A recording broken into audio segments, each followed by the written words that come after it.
ধরুন আপনি কারোর একটা কথা ভাবছেন আর ঠিক সেই সময়তেই তার ফোন এলো। একা চুপ করে ঘরের মধ্যে বসে থাকলেই মনের মধ্যে নানা রকম ইনটিউশন কাজ করছে। দুজনেই ধরুন একসাথে হঠাৎ করে একই কথা বলে উঠলাম।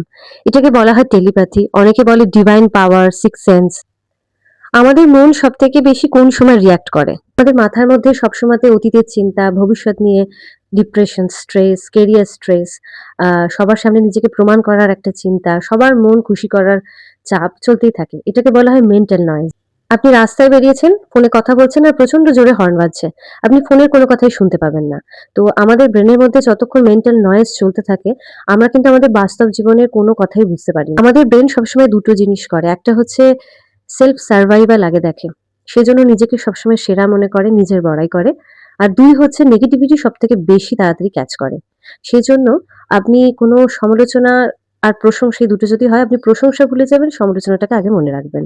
চুপ করে একা বসে থাকলে মনের মধ্যে নানারকম ইনটিউশন কাজ করছে। কেন? তার কারণ এটা হলো ব্রেনের একটা ফাস্ট ডিসিশন সিস্টেম। অর্থাৎ আমাদের অজান্তেই আমাদের ব্রেন নানান রকম ডেটা কালেক্ট করে, যেটা আমরা বুঝতেও পারি না। তো আমাদের ব্রেন সবসময় অন্যের মুখের এক্সপ্রেশন, টোন, আচরণ, ছোট, ছোট প্যাটার্ন এই ডেটাগুলো কালেক্ট করতে থাকে আমাদের অজান্তে। তো আমরা যখন সারাদিন অ্যাক্টিভিটির মধ্যে থাকি, মেন্টালি এবং ফিজিক্যালি অ্যাক্টিভিটির মধ্যে, তখন এই ডেটাগুলো আমাদের অজান্তেই চুপিসারে ব্রেনের মধ্যে স্টোর হয়। তো দিনের শেষে যখন আমরা রিল্যাক্স করি বা একটু শান্ত হয়ে বসি, তখন ভেতর থেকে হঠাৎই অ্যাজ এ রেজাল্ট এই ডেটাগুলো আমাদের মুখ দিয়ে বেরিয়ে আসে। আপনি দিনের শেষে যখন বসেছেন, তখনই হঠাৎ করে আপনার মনে হবে যে, "আজকে আমার মুডটা অফ। আজকে একদম ভালো লাগছে না। এই মানুষটা আমার সাথে কেন এরকম বিহেভ করলো? কেন আমি ফেক হয়ে যাচ্ছি সবার কাছে?" খুব awkward ফিলিং হয়েছিল আমার ওই জায়গাটায়। তো অ্যাজ এ রেজাল্ট ওই ডাটাগুলো তখন আমাদের মাথার ভেতর থেকে বেরোতে থাকে। টেলিপ্যাথি বিষয়টা আসলে কি? তো বেশিরভাগ মানুষই বলেন যে, এটা হলো একটা মন টু মন মেসেজ পাঠানো, ইমোশনাল অ্যাটাচমেন্ট, ইমোশনাল কানেকশন। কিন্তু বিষয়টা পুরোটাই হচ্ছে একটা মস্তিষ্কের ডেটা প্যাটার্ন। মানুষের যখন ব্রেনের ডেটা প্যাটার্ন সেম হয়ে যায় তখন টেলিপ্যাথি জিনিসটা হয়। বিষয়টা একটু বোঝাই। আ ধরুন আপনারা ২ বন্ধু কথা বলছেন আর সেম টাইমে সেম কথা বলে উঠলেন। বা ধরুন আপনার মা আপনাকে ফোন করলো। ২-৩ মিনিট আপনার সাথে কথা বলে বুঝে গেল যে আপনার মুডটা খারাপ।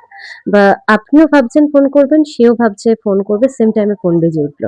তো এই বিষয়গুলোকে আমরা টেলিপ্যাথি বলে থাকি। টেলিপ্যাথি বিষয়টা হয়ে থাকে জেনারেলি আপনার খুব কাছের মানুষজনদের সাথে। লাইক আপনার পেরেন্টস, বন্ধু-বান্ধব বা আপনার স্পেশাল কোনো মানুষ। তো তারা আপনাকে খুব ভালোভাবে জানে। তো একই সময় আপনারা ২ বন্ধু যখন একই কথা বলে ওঠেন, এটার মানে হচ্ছে যে আপনাদের চিন্তাভাবনার স্টাইল এক। যে বিষয়টা নিয়ে আপনারা কথা বলছেন, সেই বিষয়টার প্রতি দুজনের অভিজ্ঞতা এক।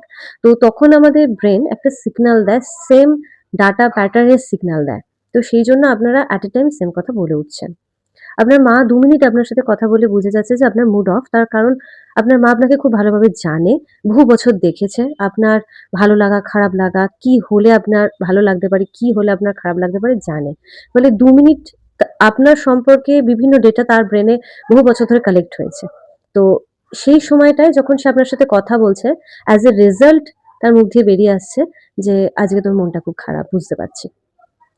ঠিক সেম ভাবে যখন ফোন কলও সেম বেজে ওঠে আমরা মনে করি যেটা একটা টেলিপ্যাথি।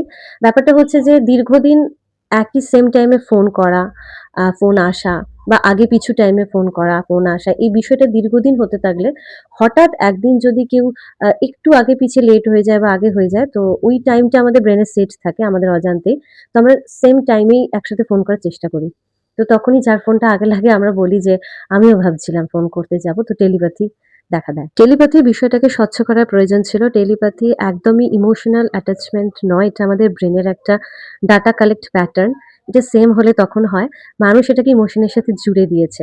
আর ইনটিউশন সম্পর্কে বলতে গেলে বলব যে ইনটিউশন মানুষের মধ্যে যদি বেশি পরিমাণে থাকে, তাহলে যে ক্ষতিগুলো হতে পারে, এক হচ্ছে যে আমাদের অবজারভেশন কমে যাবে। আমাদের নিজস্ব ইনপুট কমে যাবে। ব্রেনের ডিফল্ট মুড বাড়তে থাকবে। আর নিজেকে আমরা ভেতরে স্বচ্ছভাবে নিজেদেরকে চিনতে পারবো না।